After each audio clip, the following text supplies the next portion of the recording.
Ano? Sinong mas isog sa inyo? Ikaw o si Inday? Hindi mo ako isog. Yung nang mag-movement ang maisog. May isog. May isog yun.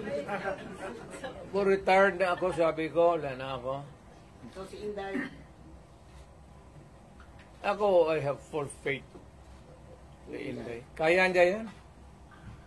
Anak ko yan eh. Kilala ko. Kaya yan.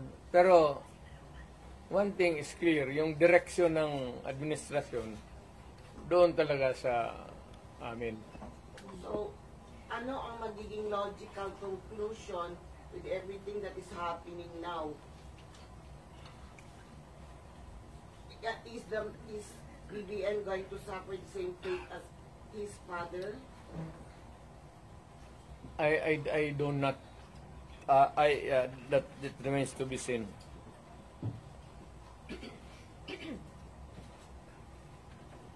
Mayor, is it not a good idea for Vice President Sara to just answer the questions that are being posed by Nag-a-answer nga ng question sila eh. Yung quadman hanggang sira. yung how did she Yes, pina-explain nga niya muna yung ano niya. Kasi hindi pa tapos ang COA.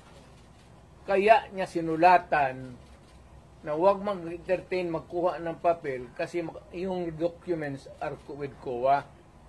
So that if COA would, 6 months yan eh, if COA would be asking additional documents, hindi sila magkandarapa, maghanap kasi nandyan na lahat.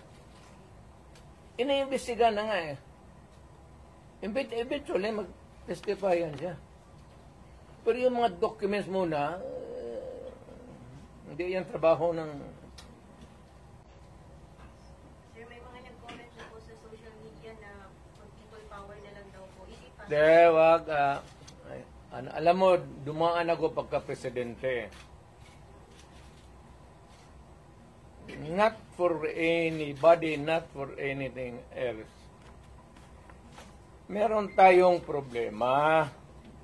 Malaking problema. Sabi ko, insignificant yung nangyari dyan kay Lopez pati kay Inday.